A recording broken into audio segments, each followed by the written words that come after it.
The Lost Books of the Bible. The Book of Jasher chapter 42, verse 1 to 53.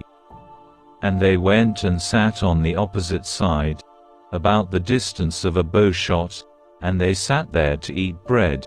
And whilst they were eating, they held counsel together what was to be done with him, whether to slay him or to bring him back to his father. They were holding the counsel, when they lifted up their eyes, and saw, and behold, there was a company of Ishmaelites coming at a distance by the road of Gilead, going down to Egypt. And Judah said unto them, What gain will it be to us if we slay our brother? Peradventure God will require him from us. This then is the counsel proposed concerning him, which you shall do unto him. Behold, this company of Ishmaelites going down to Egypt. Now therefore, come, let us dispose of him to them, and let not our hand be upon him. And they will lead him along with them, and he will be lost amongst the people of the land, and we will not put him to death with our own hands. And the proposal pleased his brethren, and they did according to the word of Judah. And whilst they were discoursing about this matter, and before the company of Ishmaelites had come up to them, 7 trading men of Midian passed by them, and as they passed they were thirsty, and they lifted up their eyes and saw the pit in which Joseph was immured, and they looked, and behold, every species of bird was upon him. And these Midianites ran to the pit to drink water, for they thought that it contained water. And on coming before the pit they heard the voice of Joseph crying and weeping in the pit. And they looked down into the pit, and they saw, and behold, there was a youth of comely appearance and well favored. And they called unto him and said, Who art thou, and who brought thee hither, and who placed thee in this pit, in the wilderness? And they all assisted to raise up Joseph, and they drew him out, and brought him up from the pit, and took him and went away on their journey, and passed by his brethren.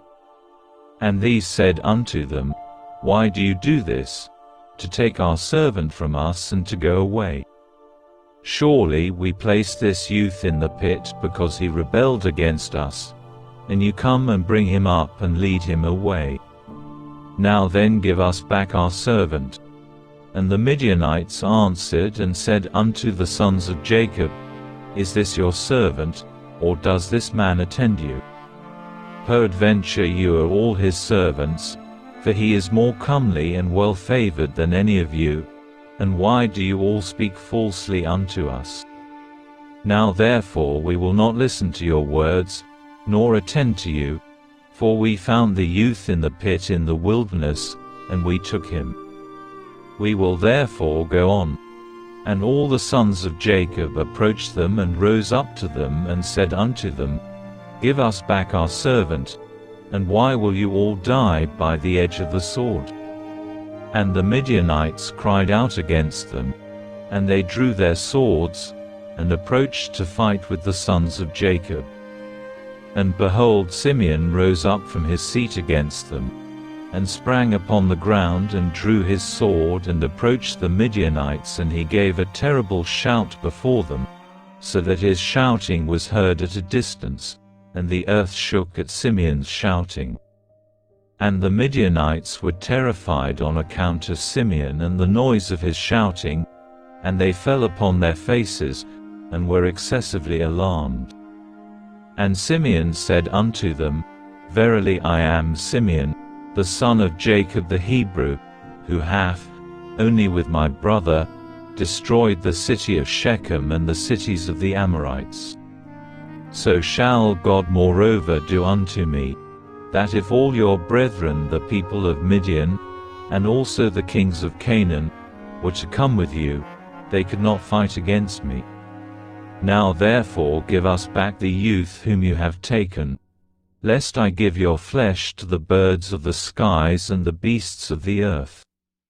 And the Midianites were more afraid of Simeon, and they approached the sons of Jacob with terror and fright, and with pathetic words, saying, "Surely you have said that the young man is your servant, and that he rebelled against you, and therefore you placed him in the pit. What then will you do with a servant who rebels against his master? Now therefore sell him unto us, and we will give you all that you require for him." And the Lord was pleased to do this in order that the sons of Jacob should not slay their brother. And the Midianites saw that Joseph was of a comely appearance and well favored.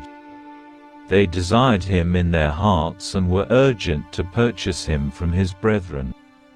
And the sons of Jacob hearkened to the Midianites, and they sold their brother Joseph to them for 20 pieces of silver, and Reuben their brother was not with them. And the Midianites took Joseph and continued their journey to Gilead.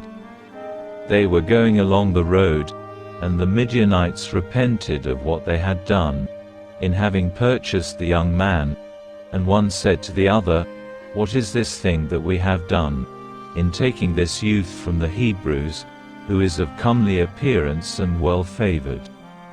Perhaps this youth is stolen from the land of the Hebrews, and why then have we done this thing?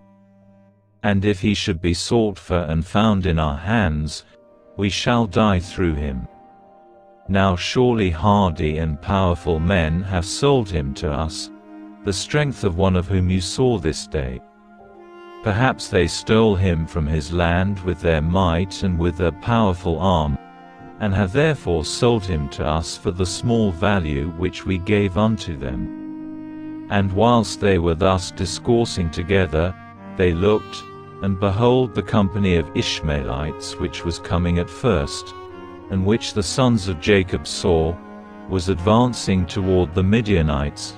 And the Midianites said to each other, "Come, let us sell this youth to the company of Ishmaelites who are coming toward us, and we will take for him the little that we gave for him, and we will be delivered from his evil."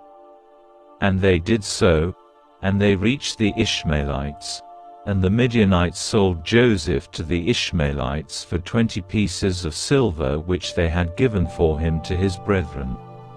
And the Midianites went on their road to Gilead. And the Ishmaelites took Joseph, and they let him ride upon one of the camels, and they were leading him to Egypt. And Joseph heard that the Ishmaelites were proceeding to Egypt, and Joseph lamented and wept at this thing, that he was to be so far removed from the land of Canaan, from his father. And he wept bitterly whilst he was riding upon the camel. And one of their men observed him, and made him go down from the camel and walk on foot. And notwithstanding this, Joseph continued to cry and weep. And he said, "O my father, my father." And one of the Ishmaelites rose up and smote Joseph upon the cheek, and still he continued to weep. And Joseph was fatigued in the road, and was unable to proceed on account of the bitterness of his soul. And they all smote him and afflicted him in the road, and they terrified him in order that he might cease from weeping. And the Lord saw the ambition of Joseph and his trouble. And the Lord brought down upon those men darkness and confusion, and the hand of every one that smote him became withered. And they said to each other, "What is this thing that God has done to us in the road?" And they knew not that this befell them on account of Joseph. And the men proceeded on the road, and they passed along the road of Ephrath where Rachel was buried. And Joseph reached his mother's grave, and Joseph hastened and ran to his mother's grave, and fell upon the grave and wept.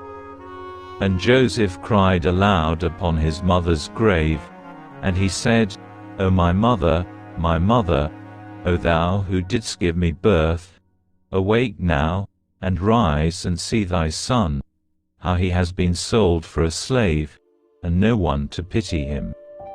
O rise and see thy son, weep with me on account of my troubles, and see the heart of my brethren. Arouse my mother, arouse, awake from thy sleep for me, and direct thy battles against my brethren. Oh, how have they stripped me of my coat, and sold me already twice for a slave, and separated me from my father, and there is no one to pity me. Arouse and lay thy cause against them before God, and see whom God will justify in the judgment, and whom he will condemn. Rise, O my mother, rise, awake from thy sleep, and see my father how his soul is with me this day, and comfort him and ease his heart. And Joseph continued to speak these words, and Joseph cried aloud and wept bitterly upon his mother's grave. And he ceased speaking, and from bitterness of heart he became still as a stone upon the grave. And Joseph heard a voice speaking to him from beneath the ground, which answered him with bitterness of heart, and with a voice of weeping and praying in these words, my son Joseph, I have heard the voice of thy weeping and the voice of thy lamentation. I have seen thy tears, I know thy troubles, my son, and it grieves me for thy sake, and abundant grief is added to my grief. Now therefore, my son, Joseph my son, hope to the Lord, and wait for him, and do not fear, for the Lord is with thee, he will deliver thee from all trouble. Rise, my son, go down unto Egypt with thy masters, and do not fear, for the Lord is with thee, my son. And she continued to speak like unto these words unto Joseph, and she was still. And Joseph heard this, and he wondered greatly at this, and he continued to weep. And after this, one of the Ishmaelites observed him crying and weeping upon the grave, and his anger was kindled against him, and he drove him from there, and he smote him and cursed him. And Joseph said unto the men, May I find grace in your sight to take me back to my father's house, and he will give you abundance of riches. And they answered him, saying, Art thou not a slave, and where is thy father? And if thou hadst a father, thou wouldst not already twice have been sold for a slave for so little value.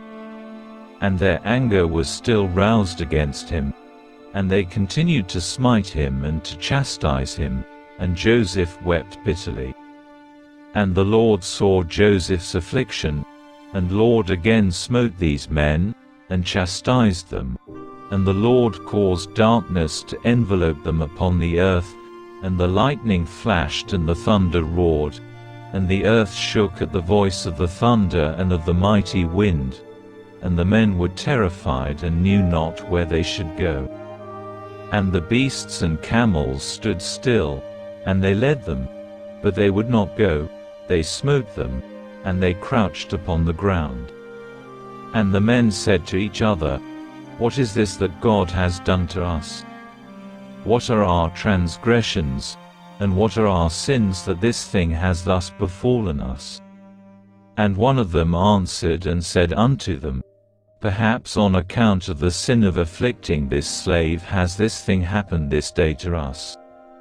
Now therefore implore him strongly to forgive us, and then we shall know on whose account this evil befalleth us, and if God shall have compassion over us, then we shall know that all this cometh to us on account of the sin of afflicting this slave. And the men did so, and they supplicated Joseph and pressed him to forgive them.